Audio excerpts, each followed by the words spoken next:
So hello everyone. पिछले lecture में हम डिस्कस किया था यूनिट 2 के बारे में, जिसमें हमने सारी चीज़ें कवर कर ली थी। इस लेक्चर में हम यूनिट 3 के बारे में डिस्कस करेंगे। यूनिट 3 में हमें सिक्योरिटी पॉलिसीज और सिस्टम डिज़ाइंस के बारे में पढ़ना है।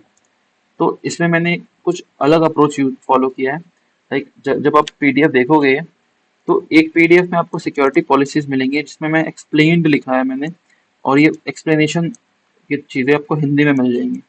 और इसके ऊपर जस्ट आपको मिल जाएगी पूरी चीज़ें इंग्लिश में डायग्राम के साथ, सिक्योरिटी पॉलिसीज के साथ। तो आप चूज कर सकते हो कि आपको अंडरस्टैंडिंग भी आपकी हो जाएगी, प्लस आप कीवर्ड्स भी नहीं भूलोगे, और बेसिकली सिर्फ रीड कर सकते हो जैसे रीडिंग मटेरियल की तरह। और इससे आप अंडरस्टैंडिंग ले सकते हो कि कॉन्सेप्ट्स को थॉरोली अंडरस्टैंड करने के लिए हेल्प करेगा, या फिर कंसेप्चुअली बिल्ड करेगा, कंसेप्चुअली स्ट्रांग हो जाओगे सब पढ़ के। या आपको रिवीजन करने के लिए बार बार आप नोट्स से देख के रिवीजन कर सकते हो, मतलब पूरी चीज़ें, सब चीज़ें जो भी एग्जाम्पल्स वगैरह बेटर अंडरस्टैंड कर सकते हो। तो सिक्योरिटी पॉलिसीज हम शुरू करने वाले थे। सिक्योरिटी पॉलिसीज क्या है बेसिकली? सिक्योरिटी पॉलिसीज बेसिकली हमारे लिए एक रूल बुक की तरह है। रूल बुक की तरह इन द सेंस क्या है हर्ष? तो रूल बुक की तरह इन द सेंस लाइक कि डेटा और सिस्टम्स को हम किस तरह से सेफ रख सकते हैं। अपने सीआईए ट्रायड्स यानी कि कॉन्फिडेंशियलिटी, इंटीग्रिटी, अवेलेबिलिटी, ये तीनों ट्रायड्स को हम कैसे प्रोटेक्ट कर सकते हैं, ये सब चीजें कुछ सर्टेन रूल्स के बेसिस में हम कर सकते हैं। और ये रूल बुक, ये सर्टेन रूल्स को हम लोग बोलते हैं पॉलिसीज, सिक्योरिटी पॉलिसीज। तो ये चीज हम पढ़ने वाले हैं। सो स्टार्ट करते हैं। फर्स्ट सिक्योरिटी पॉलिसी हमें पढ़नी है कॉन्फिडेंशियलिटी सिक्योरिटी पॉलिसी। कॉन्फिडेंशियलिटी बहुत सिंपल है। It ensures that sensitive data must be read या must be accessed by authorized people only. मतलब ऑथराइज्ड पीपल ही, बताओ मैं हिंदी की जगह इंग्लिश में ट्रांसलेट कर रहा हूँ। मतलब सेंसिटिव डेटा को ऑथराइज्ड लोग ही देख सकते हैं, ठीक है। ये बेसिकली हमारा कॉन्फिडेंशियलिटी मॉडल बोलता है। और ये चीज़ हम तो पहले से ही पता है, क्योंकि यूनिट 1 में हमने पढ़ा था। कॉन्फिडेंशियलिटी क्या होती है? जब हमारे डेटा को कोई सर्टेन ऑथराइज्ड यूजर ही एक्सेस कर सके, उसे तो बोलते हैं कॉन्फिडेंशियलिटी। लाइक टॉप सीक्रेट था हमारा। टॉप सीक्रेट सिर्फ जो टॉप टायर के आर्मी जनरल्स होते हैं, या जो भी आर्मी के जो ऑथराइज पर्सन होते हैं, कंसर्न अथॉरिटीज होते हैं, वही इसको पढ़ सकते हैं। सेम कॉन्फिडेंशियलिटी पॉलिसी यही बोलती है हमें। जो इसमें एक फर्स्ट मॉडल है, उस मॉडल को बेल लापुल्ला ने बनाया था। बेल लापुल्ला मॉडल बोलते हैं इसे, पीएलपी मॉडल। तो इसके रूल्स है कुछ। अब देखो रूल्स थोड़ा सा ध्यान से देखो। बेल लापुल्ला मॉडल का रूल्स है, first is no read up, no write down. यहाँ पर मैं आपको सजेस्ट करूंगा पहले आप रियल लाइफ एग्जाम्पल समझो, फिर रूल्स पे आओ। रियल लाइफ एग्जाम्पल समझते हैं। आर्मी के सिस्टम में एक कैप्टन जो कि सीक्रेट लेवल पे है। मैं समझो मैं क्या बोलना चाह रहा हूँ। आर्मी के सिस्टम में कैप्टन जो कि सीक्रेट लेवल पे है, टॉप सीक्रेट डॉक्यूमेंट नहीं पढ़ सकता। समझे? आर्मी में क्या होता है बेसिकली, एक टॉप सीक्रेट होता है जो सबसे ऊपर रहता है, इसको सिर्फ ऑथराइज लोग ही पढ़ सकते हैं। और सीक्रेट होता है जो जिसमें कैप्टन के लेवल का लोग उसे पढ़ सकते हैं, कैप्टन लेवल के। ये कैप्टन टॉप सीक्रेट को नहीं पढ़ सकता। समझे? तो टॉप सीक्रेट डॉक्यूमेंट नहीं पढ़ सकता। और top secret officer public unclassified folder में सेंसिटिव इंफॉर्मेशन नहीं लिख सकता। मतलब क्या हुआ? थोड़ा कंफ्यूज हो गया मैं। देखो क्या बताना चाह रहा हूँ मैं ये बोलना चाह रहा हूँ कि जो कैप्टन था वो टॉप सीक्रेट क्या पढ़ सकता है क्या? नहीं पढ़ सकता। और जो टॉप सीक्रेट ऑफिसर था, क्या वो कैप्टन या उससे नीचे लेवल में जाके कुछ भी लिख सकता है? पढ़ तो सकता ही है, पर क्या कुछ लिख सकता है क्या? नहीं लिख सकता, क्योंकि इसकी ये ऑथोरिटी नहीं है। मतलब जैसे इससे भी अच्छा एग्जांपल समझता हूँ, बताता हूँ मैं। आर्मी वाला से भी अच्छा एग्जांपल क्या हो सकता है दिखाता हूँ। आप समझो कि प्राइम मिनिस्टर है हमारे, नरेंद्र मोदी जी। और हमारे यहाँ पर मैं मान लेता हूँ मैं हूँ यहाँ पर हर्ष, ठीक है। और यहाँ पर मान लेते हैं वो डीएम। तो आप बताओ क्या ये डीएम प्राइम मिनिस्टर का काम कर सकता है, या प्राइम मिनिस्टर के डॉक्यूमेंट्स पढ़ सकता है? नहीं पढ़ सकता, ठीक है। और क्या ये प्राइम मिनिस्टर मेरा डॉक्यूमेंट पढ़ सकता है? बिल्कुल पढ़ सकता है। डीएम का डॉक्यूमेंट पढ़ सकता है? बिल्कुल पढ़ सकता है, मैं बोला पढ़ सकता है, रीड कर सकता है। पर क्या प्राइम मिनिस्टर सर हमारे डॉक्यूमेंट में राइट कर सकते हैं? ये एक्सेस है इनको? नहीं, क्योंकि ये एक हाईली कॉन्फिडेंशियल, मतलब समझो कि ये टॉप सीक्रेट है।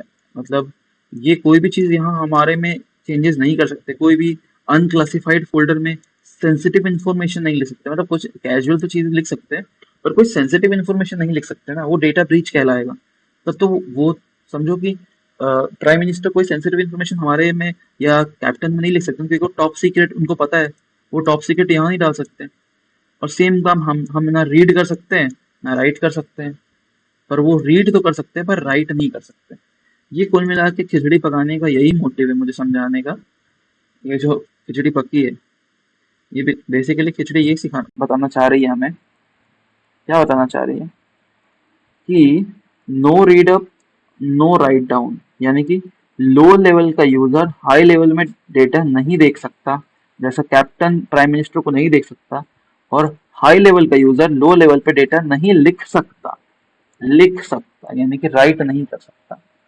तो ये, क्योंकि आपको थोड़ा सा घुमाने वाला चीज लग सकता है ये, इसीलिए तो इसको हम लोग एक अलग मॉडल बनाते हैं ना। ये कोई जनरलाइज थिंग नहीं है, it is just a specific thing. यानी कि ये बहुत ही स्पेसिफिक मॉडल है जो ये बताता है। और ये मॉडल बेसिकली बैंक्स या हॉस्पिटल्स में पेशेंट्स और या फाइनेंस डेटा को प्रोटेक्ट करने के लिए काम आता है। ये मॉडल काम आता है बेसिकली कॉन्फिडेंशियलिटी पॉलिसीज को मेंटेन करने के लिए। आपको ये चीज मुश्किल इसलिए लग रही है क्योंकि आप ये पहली बार देख रहे हो। जो अगर आप इंडस्ट्री में जाओगे, ये चीज आप देखोगे कि सिक्योरिटी इसी के बेसिस में हो रही है, इस टाइप के बेसिस में सिक्योरिटी हो रही है, तो आपको ये चीज फेमिलियर लगेगा, हाँ यार ये तो होता ही है, पता ही है। नेक्स्ट हमें चीज पढ़ना है इंटीग्रिटी पॉलिसी। ये इंश्योर करता है कि डेटा में कोई अनऑथराइज चेंजेस ना हो, डेटा एक्यूरेट रहे। Example Biba model. अब इसमें क्या था, नो रीड अप, इसमें है नो रीड डाउन। इसमें क्या था, नो राइट डाउन, इसमें है नो राइट अप। चीजें उल्टी हो गई। एग्जाम्पल देखो, एक बैंक के सिस्टम में एक junior clerk transaction records high integrity में चेंज नहीं कर सकता, वरना फ्रॉड हो सकता है। अगर क्लर्क गलती से करप्ट डेटा पढ़ ले तो उसे हाई लेवल रिकॉर्ड करप्ट नहीं होगा। मतलब क्या बोलना चाह रहा है ये मैं बताता हूँ आपको। नो रीड डाउन, जैसे एक बैंक सिस्टम में एक जूनियर क्लर्क, ये मान लो एक क्लर्क है, सीएल के, ये क्लर्क है और ट्रांजैक्शन हो रहा है यहाँ पर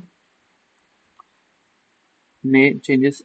क्लर्क ट्रांजैक्शन, यहाँ ट्रांजैक्शन हो रहा है, पैसों की ट्रांजैक्शन वगैरह हो रहा है। तो क्या ये जूनियर क्लर्क इस ट्रांजैक्शन में कुछ भी राइट कर सकता है, कुछ भी हेरा फेरी कर सकता है? नहीं कर सकता। यानी कि क्या राइट अप, ये राइट अप नहीं कर सकता, ठीक है।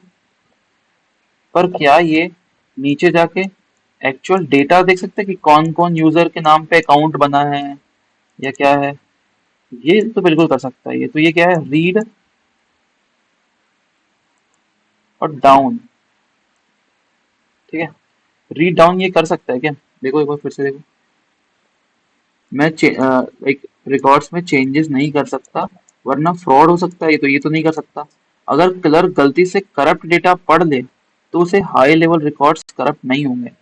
इन द सेंस कि अगर ये डेटा पढ़ ले ना, तो भी उससे हाई लेवल रिकॉर्ड जो ट्रांजेक्शन वो करप्ट तो नहीं होंगे, पर कहीं ना कहीं ये इसको रीड करना भी गलत है, क्योंकि मैं तो बोल दिया अकाउंट डेटा देख सकता है, पर वो गलत है। मतलब क्योंकि यूजर का डेटा सिक्योर होना चाहिए, तो ये लो लेवल डेटा भी रीड नहीं कर सकता, इसलिए इसमें नहीं, नो रीड डाउन, यानी कि हाई इंटीग्रिटी यूजर लो इंटीग्रिटी डेटा नहीं पढ़ सकता, ना उसमें चेंजेस कर सकता है।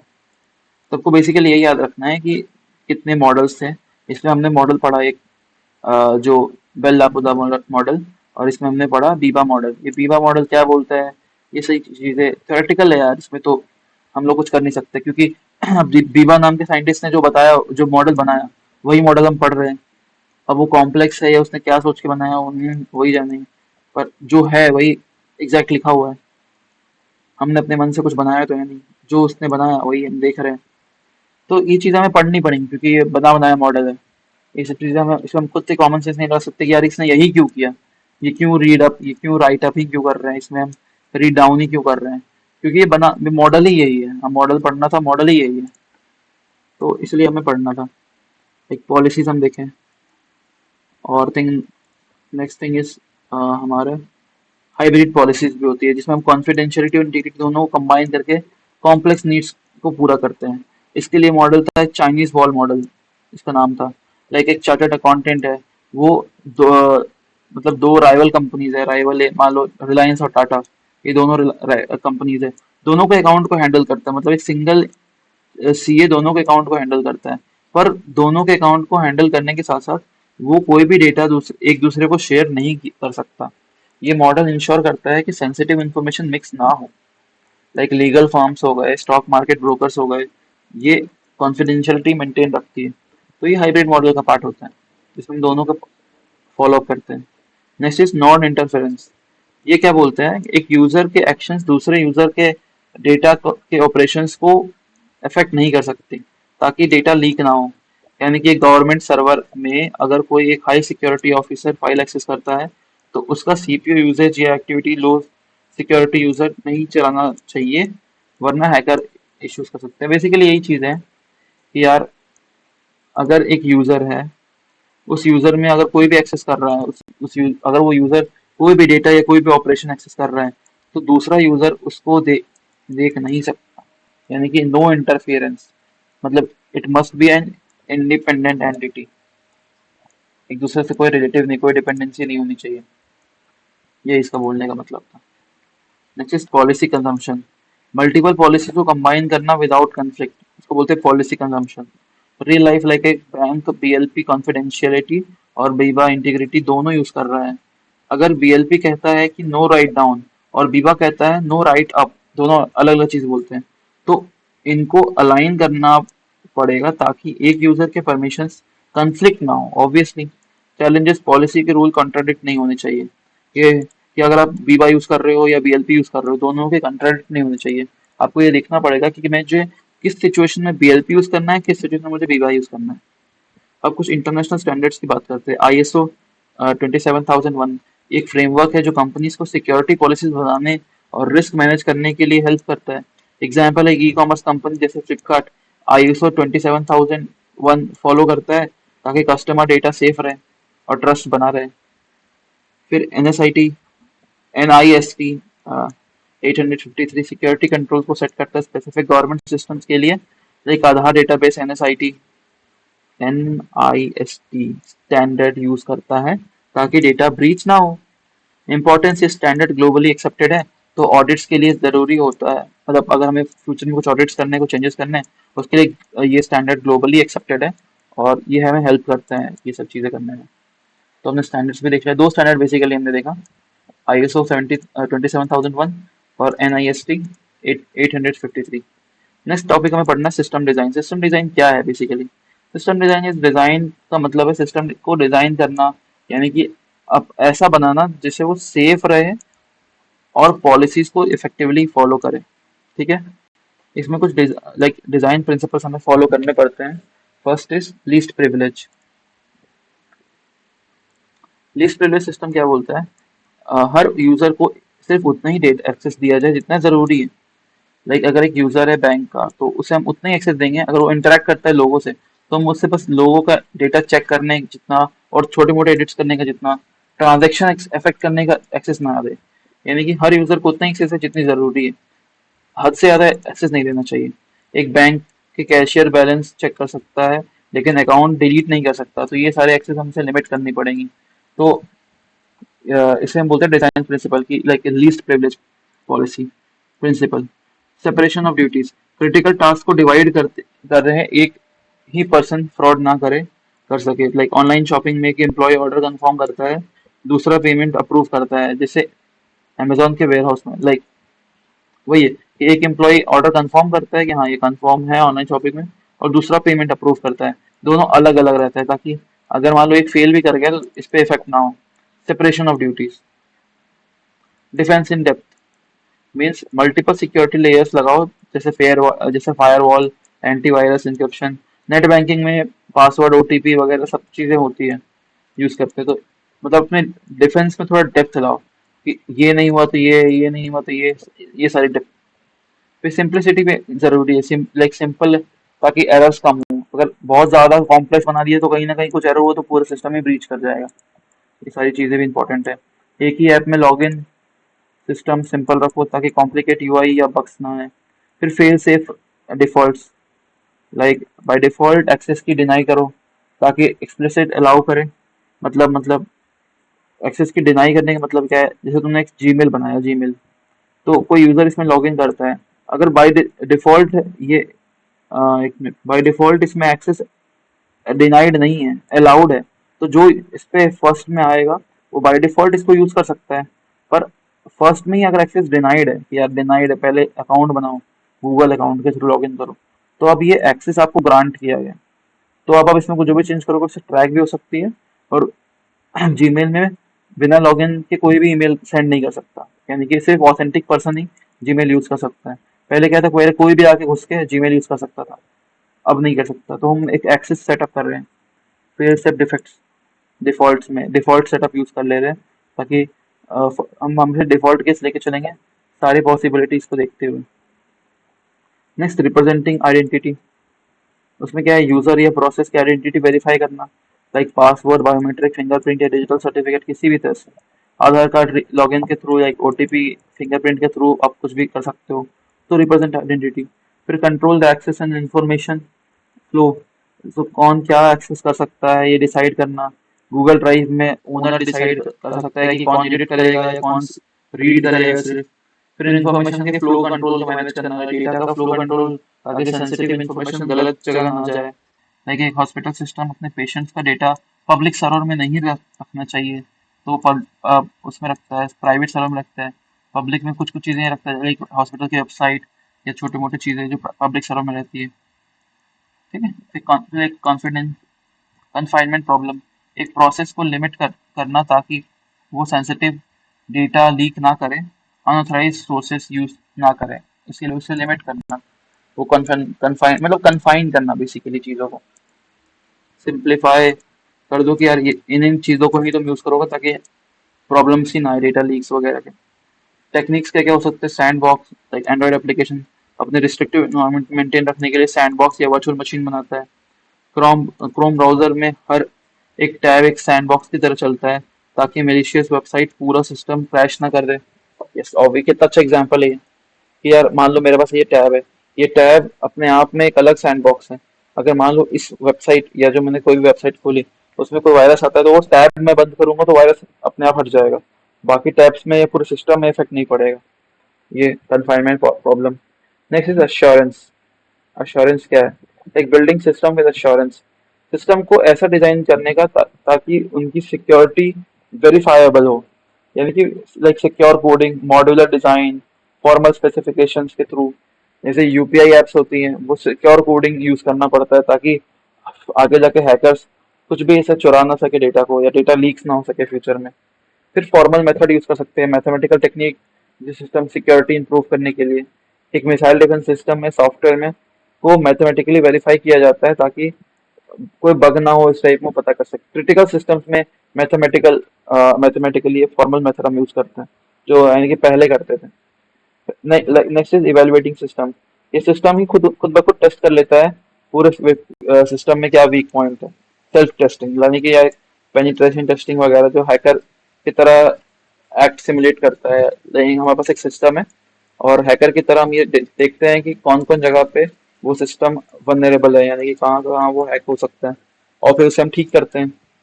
एक पेटीएम के सर्वर को पेनिट्रेशन टेस्टिंग टेस्टर्स चेक करते हैं ताकि हैकर्स के अटैक पॉइंट्स पता चल सके कि कहाँ कहाँ वो वनरेबल है सिस्टम, अपना पेटीएम सिस्टम, और कहाँ कहाँ हैक हो सकता है, और ताकि उसे हम ठीक कर सके ताकि नेक्स्ट टाइम हैकिंग ना हो। कॉमन क्राइटेरिया देख सकते हो सिस्टम लेवल। तो यहाँ तक हमने चीज़ें डिस्कस कर ली है कुल मिला के। आप देख सकते हो यहाँ पर, अगर आपको पढ़ना है, ये सब चीज़ें हमने डिस्कस की थी अभी। कॉन्फिडेंशियलिटी पॉलिसी, फिर integrity policy, hybrid model, non interference policy, decomposition भी देख लिया। नेक्स्ट ये भी देख लिया, फिर बीपीएल, बीएलपी, और फिर इंटीग्रिटी पॉलिसी तो चाइनीज वॉल के कॉम्बिनेशन को हाइब्रिड पॉलिसीज बोलते हैं।